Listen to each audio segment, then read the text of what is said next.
Hello everyone, welcome back to my channel. আশা করছি আপনারা সকলেই ভালো আছেন, আমরাও ভালো আছি। বাপের বাড়িতে আজকে আমার প্রথম সকাল, সাথে সাথে আজকে হরিনামের শেষ দিন, মানে আজকে হচ্ছে হরিনামের জাগরণ। রাত্রেবেলা অনেক রাত অবধি আমরা হরিনাম শুনেছিলাম, সেই জন্য সকালবেলা উঠতে একটু দেরি হয়ে গেছে।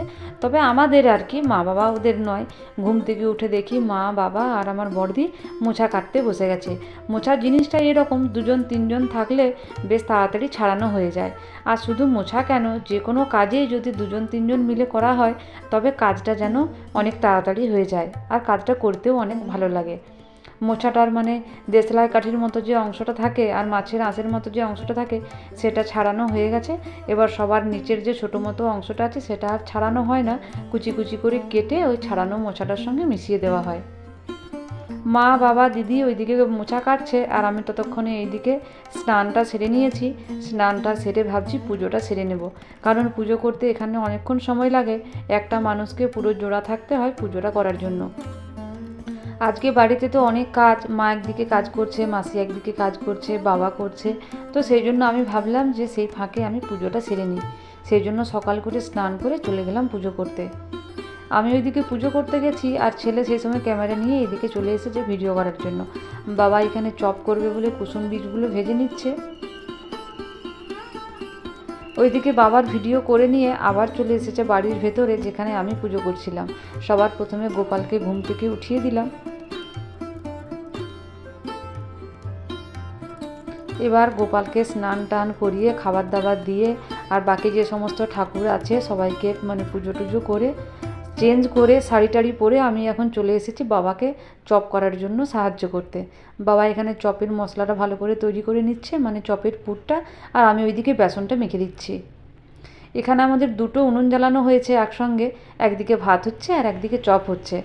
কাঠের উনুনগুলো আগে আমাদের বাড়ির ভেতরে যে রান্নাঘর ছিল সেখানেই ছিল, কিন্তু সেখানে রান্নাঘরটা ভেঙে এখন ভালো রান্নাঘর মানে নতুন করে রান্নাঘর করা হয়েছে, সেই জন্য সেখানে আর কাঠের উনুন করা হয়নি।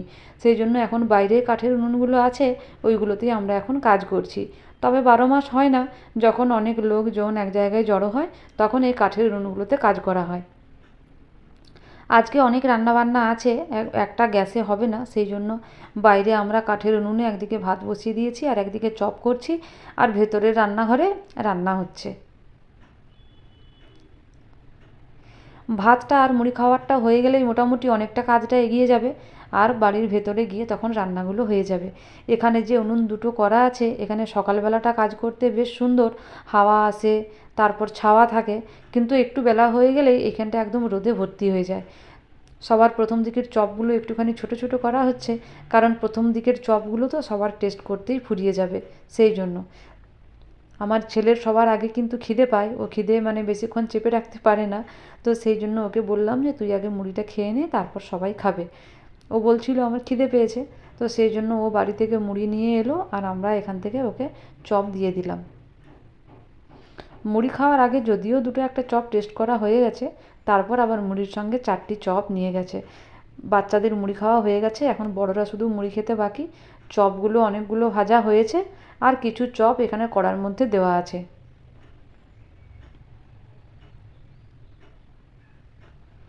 আর কিছু চপের পুরগুলো মানে চপের শেপ দিয়ে রেখে দেওয়া হয়েছে, যদি আরও কেউ খেতে চায় পরে গরম গরম ভেজে দেওয়া হবে, নয়তোবা সন্ধেবেলা মুড়ি খাওয়ার জন্য ভাজা হবে। এখানে কাকু সবজি কেটে দিচ্ছে। যখনই কোনো অনুষ্ঠান বা কোনো কাজঘর হয় তখনই তো আমরা একসঙ্গে অনেকজন মানে জড়ো হই, আর সবাই মিলে যদি হাতাহাতি করে কাজগুলো করে নেওয়া হয় তাহলে কাজগুলো অনেক তাড়াতাড়ি হয়ে যায়। এখানে মাসি চা করছে, আর এখানে এই যে রান্নাবান্না সব কমপ্লিট হয়ে গেছে। এখানে শুক্তো রান্না হয়েছে, শুক্তো রান্নাটা বাবা করেছে। এখানে বড়ি দিয়ে টমেটো আলু পোস্ত হয়েছে, পোস্তটাও বাবা রান্না করেছে। আর এখানে মোচা ঘন্ট, এটা মা রান্না করেছে। আমার মা মোচা ঘন্ট খুব ভালো করে, মানে দারুণ টেস্টি হয়, আর বাবা শুক্তো রান্না খুব সুন্দর করে। সেই জন্য যে যেটার স্পেশালিস্ট আজকে তাকেই সেটা করতে বলা হয়েছিল। মোটামুটি দুপুর 12টা বাজে। তো ততক্ষণে এখানে এসে আমার বোন আর হচ্ছে যে বোনের শ্বশুর শাশুড়ি আর বোনের বর ছেলে সবাই এসে উপস্থিত হয়েছে, মানে এসে পৌঁছেছে আর কি। ওদের শ্বশুরবাড়ি হচ্ছে ঝাড়খণ্ড চান্ডিলে, সেই জন্য রাস্তায় আসতে একটু দেরি হয়েছে, রাস্তায় জ্যাম ছিল। তো সেই জন্য দুপুর 12টা বেজে গেছে ওদের এসে পৌঁছাতে। এখানে আমার দিদা বসে আছে, দিদার দিকে যেই ক্যামেরাটা একটুখানি ঘুরিয়েছি, দিদা বলছে যে দাঁড়া, মাথায় কাপড় দিইনি, মাথায় আগে কাপড়টা দিই, তারপর ছবি তুলবি। আমার মাসি চা খেতে কিন্তু প্রস্তুত। যে কোনো সময়ে যদি মাসিকে বলা হয় মাসি চা খাবে, মাসির কিন্তু হ্যাঁ ছাড়া না নেই। এদিকে রান্নাবান্না সেরে আমার বাবা বসে বসে চা খাচ্ছে হাওয়াতে। তারপর এখন হচ্ছে ভাত খাওয়ার পরে একটুখানি বাইরে বেরিয়েছি, দেখছি শিব ঠাকুরের বাহন চারিদিকে ঘুরে বেড়াচ্ছে। দুপুরবেলা ভাত খেয়ে একটুখানি ঘুমিয়েছিলাম, সেই সময় এসেছিল মেজদি, মানে এসেছে আর কি। তো সেই সময় ভিডিও করা হয়নি, ঘুমোচ্ছিলাম বলে। তারপর সন্ধেবেলা আমরা সবাই এসে গেছি এখানে আরতি দেখার জন্য। আরতির সময় উলুধ্বনি, শঙ্খধ্বনি, কাঁসর, ঘণ্টা, হরিনাম সংকীর্তন, তার সঙ্গে পঞ্চপ্রদীপের আলো, সব কিছু মিলিয়ে মিশিয়ে এখানকার পরিবেশটা এতটা সুন্দর, সে আর বলার নয়। চলুন অরিজিনাল আওয়াজটা একটুখানি শুনে নিই।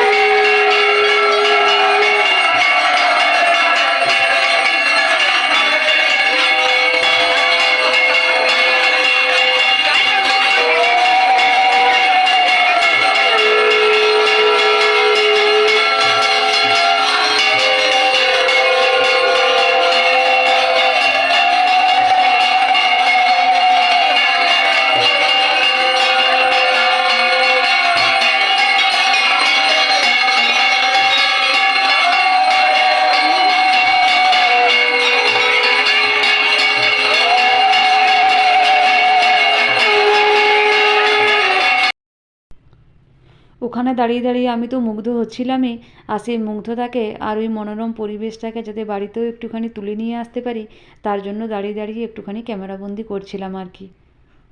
চলে এলাম বাড়ির ভেতরে, এসে দেখি সবাই এখানে এখন সাজুগুজু আরম্ভ করে দিয়েছে। আমার মেয়েকে সাজিয়ে দিচ্ছে ওর পিতু দিদি। সন্ধেবেলায় সবাইকে এখন মুড়ি দেওয়া চলছে। মেয়েকে বললাম মুড়ি খেয়ে নিতে, ও এখন সাজুগুজুতে ব্যস্ত। এখানে ওরা সাজছিল আর সবাইকে আমার মাসি মুড়ি দিচ্ছিল। তাই ওদের বলল যে তোরা এখন ভেতরের ঘরে চলে যা, ভেতরে গিয়ে সাজুগুজু কর, এখানটায় সবাইকে মুড়ি দিই। সেই জন্য ওরা এখন ভেতরের দিকে চলে গেল আর সবাইকে এখন মুড়ি দেওয়া হচ্ছে। মেজদির হাতে চানাচুরের প্যাকেট, একদিকে সবাইকে চানাচুর দিচ্ছে আর একদিকে ডাইরেক্ট প্যাকেট থেকে নিজে সেবা করছে। এখানে বাবা চপগুলো গরম করে নিচ্ছে, আর যে চপের পুরগুলো রাখা ছিল সেগুলো টাটকা টাটকা গরম গরম ভেজে নিচ্ছে। আর রাত্রেবেলা লুচি আর ঘুগনি হবে, তো লুচিটা এখনও হয়নি, খাওয়ার সময় গরম গরম হবে, তবে ঘুগনিটা হয়ে গেছে। আর সেই ঘুগনিটাই এখন মুড়ির সঙ্গে অল্প অল্প করে দেওয়া হচ্ছে। আর সাথে তো চপগুলো আছেই।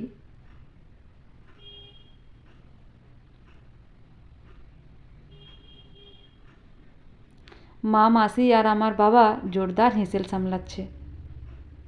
মুড়ি খাওয়া দাওয়া করে আমরা এখন বাইরে বেরিয়ে গেছি। আর এটি হচ্ছে আমাদের সুফলা পিসি।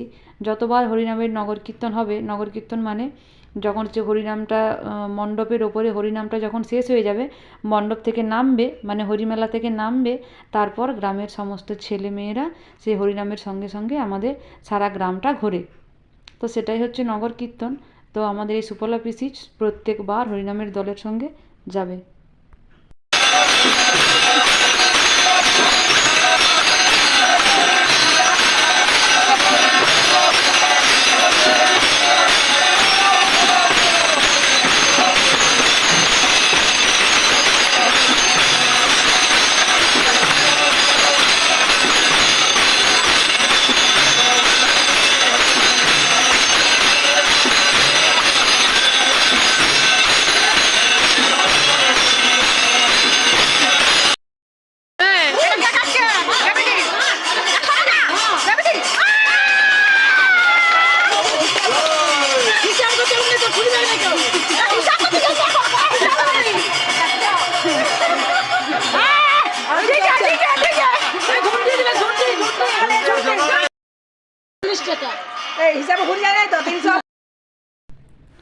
পিসি নগর কীর্তনের সঙ্গে নাচ করছে আর সবাই পিসিকে পয়সা দিচ্ছে। তবে সবাই নয়, আমরা মেয়ে ছেলেগুলো শুধু সবাই 50 টাকা করে দিচ্ছে। তবে এটা কিন্তু পিসির হবে না, হরিনাম শেষে আমরা সবাই মিলে ফিস্ট করব, সেই জন্য সবাই মানে সব মেয়ে ছেলেরা 50 টাকা করে পিসিকে দিচ্ছে। সবার শেষে যে পয়সাটি দিল সেটি হচ্ছে আমাদের এক জামাইবাবু। আমাদের বাড়িটা হরি মন্দিরের একদম সামনে, সেই জন্য আমাদের দরজা গড়াটায় প্রচুর ভিড় হয়, সবাই আমাদের দরজা গড়াটায় বসে থাকে আর বেশ কিন্তু ভালোই লাগে তাতে। হরিনাম হবে আর আমরা পাঁপড় ভাজা খাবো না সেটা তো হয় না, সবাই আমরা একটা করে পাঁপড় ভাজা খেয়ে নিলাম। তারপরে এই যে আরম্ভ হয়েছে নগর কীর্তনের নাচ। সন্ধ্যেবেলা আমরা সবাই চেঞ্জ করেছিলাম, মানে একটা করে ভালো শাড়ি পরেছিলাম, কিন্তু নগর কীর্তনটা শুরু হতে অনেক রাত হয়ে গিয়েছিল, সেই জন্য আমরা ততক্ষণে শাড়ি খুলে দিয়েছিলাম। তারপর দিনের বেলা যে শাড়িটা পরেছিলাম সেটাই আবার পরে নিয়েছিলাম।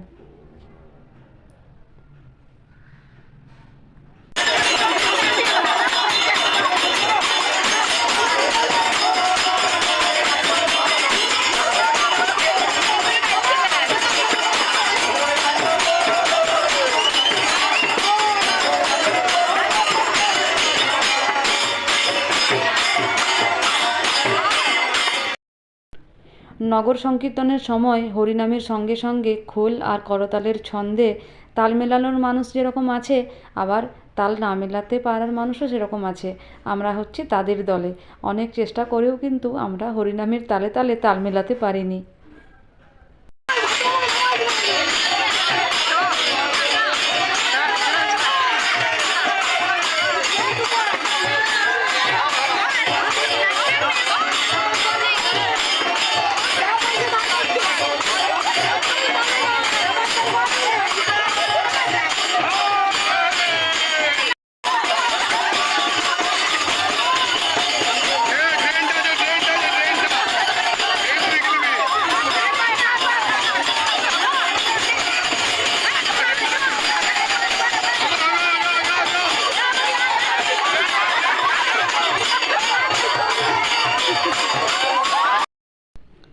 এখন বাজে রাত্রি 2টো।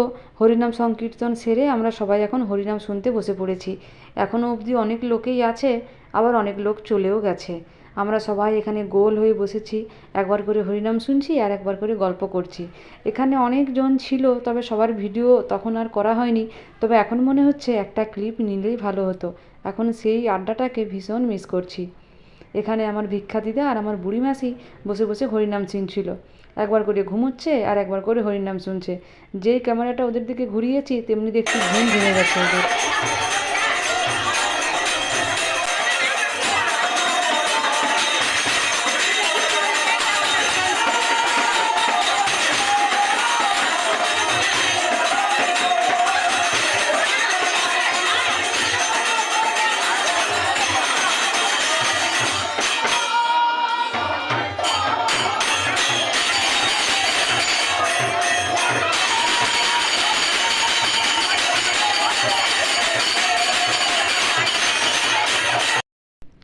এখন বাজে ভোর 4টে। অনেকেই শাড়ি ছেড়ে নাইটি পরে নিয়েছে। এবছরের মতো এটাই হচ্ছে আমাদের শেষ নগর কীর্তন।